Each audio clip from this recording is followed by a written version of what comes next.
नमस्कार, मैं हूं आपके साथ अनुष्का और आप देख रहे हैं न्यूज समाचार जनता की आवाज। आइए रुख करते हैं आज की खास खबरों की।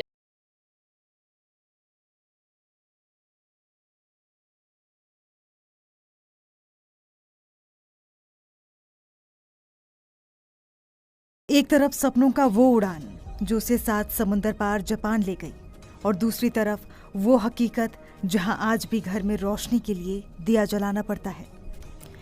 ये कहानी है बाराबंकी की बेटी पूजा की, जिसकी प्रतिभा ने अंतर्राष्ट्रीय मंच पर भारत का नाम रोशन कर दिया।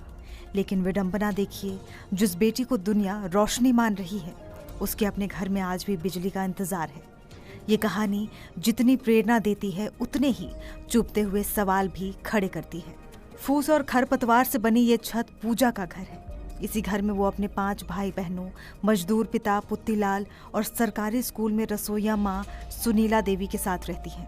यही उसने मेहनत की स्याही और दिए की रोशनी से अपनी सफलता की वो इबारत लिखी जो आज लाखों छात्रों के लिए मिसाल बन गई है।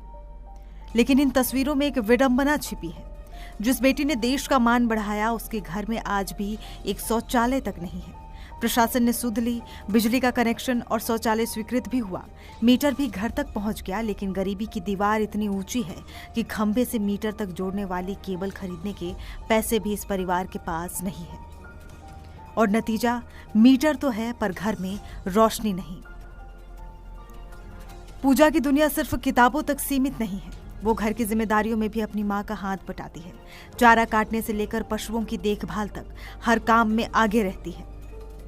इन सब के बीच पढ़ाई के लिए वक्त निकालना एक चुनौती थी, लेकिन पूजा का जज्बा कभी कम नहीं हुआ। पूजा की इस असाधारण यात्रा की शुरुआत हुई कक्षा 8 से, एक छोटे से विचार से। उसने स्कूल के पास चलती थ्रेशर मशीन से उड़ती धूल से छात्रों को परेशान होते देखा और ठान लिया कि इसका हल निकालेगी। टीन और पंखे की मदद से उसने एक धूल रहित थ्रेशर मशीन का मॉडल तैयार किया जो धूल को एक थैले में इकट्ठा कर लेती थी। ये मॉडल पर्यावरण और किसानों दोनों के लिए एक वरदान साबित हो सकता था।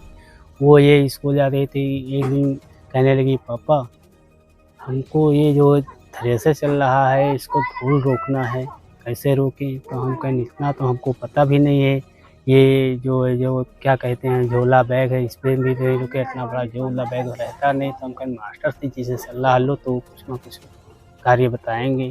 तो वही मास्टर श्री राजीव मास्टर ने बताया है, ऐसे ऐसे आप कार्य करिए तो ये सब आपका काम होगा। तो जो ये बिटिया ने है तो सोचा ये कागज़ से बनाए, कागज़ से नहीं बन पाया रहा, दफ्ती का बनाया, दफ्ती से नहीं बनाया। फिर लोहे का जो है थोड़ा थोड़ा लोहा जोड़ करके वो प्रिंट वो बनवाया है। करीब 3,000 रुपए की लागत से बना ये मॉडल पहले जिले, फिर मंडल, फिर राज्य स्तर पर चुना गया और फिर साल 2024 में विज्ञान और प्रौद्योगिकी मंत्रालय के राष्ट्रीय विज्ञान मेले में भी पूजा की प्रतिभा का डंका बजा। इसी सफलता ने उसके लिए जापान के दरवाजे खोल दिए। कोई आवास का कुछ योजना? नहीं, कुछ नहीं। अब जांच हुई है 2 महीना पहले, बस और कुछ नहीं हुआ। मकान पक्का नहीं मिल रहा? नहीं। बारिश हो रही है तो बारिश हुई, पन्नी डाले, फिर वो पन्नी भी बंदर यहाँ ज्यादा है, पन्नी फाड़ दिए तो पानी जो बरसता तो अंदर आता है। तो शौचालय कहाँ जाते हैं? बस सर एक बार जो है 12,000 जो आता है तो 5,000 मिले थे एक बार किस्त, यही थोड़ा सा बना चेयर, इमरजेंसी में उसी में जाते हैं, बाकी बाहर चले जाते हैं। जून 2024 में भारत सरकार ने पूजा को शैक्षिक भ्रमण पर जापान भेजा। वहां उसने न सिर्फ अपने मॉडल से सबको प्रभावित किया बल्कि ये भी साबित कर दिया कि प्रतिभा किसी संसाधन की मोहताज नहीं होती। पास के खेत में चले थ्रेशर से निकलने वाली धूल हमारे स्कूल में आ रही थी, जिसके कारण हम लोगों को पढ़ने और लिखने में, सांस लेने में दिक्कत हो रही थी। इस परिस्थितियों को देखकर इस बारे में मैंने सोचने लगी थी। फिर मैंने जाकर अपने राजीव श्रीवास्तव सर से कहा, सर इसके लिए क्या किया जाए जो इस धूल को रोक सकते हैं। फिर मैंने अपने राजीव श्रीवास्तव सर से कहा, सर इसके सामने हम एक बड़ा सा झोला लगा दें, हो सकता है धूल रुक जाए। लेकिन हमारे राजीव श्रीवास्तव सर ने कहा, तुम्हारे पास इतना बड़ा झोला कहाँ है जो तुम इसके सामने लगाओगी। सर इस बारे में मैं सोचती रही। फिर स्कूल में छुट्टी हो गई, हम लोग घर चले आए। इसके बारे में कई दिन सोचते रहे। फिर माँ को जन ने एक दिन चलने से गेहूं का आटा चालते हुए देखा, जितना महीन था वो नीचे गिरा जा रहा था और जितना बड़ा था वो ऊपर था। तो हमारे समझ में आया क्यों ना हम इसके बीच में एक जाली लगा दे, जितना भूसा जाएगा भूसा टकरा कर आगे गिर जाएगा, जो धूल रहेगी तो उस पे जाली के उस पार निकल जाएगी। तो पूजा जापान से लौट आई है, लेकिन अपने पीछे कई सवाल छोड़ गई है। सवाल सिस्टम से कि क्या हमारी प्रतिभाओं का सम्मान सिर्फ तालियों और प्रमाण पत्रों तक ही सीमित है?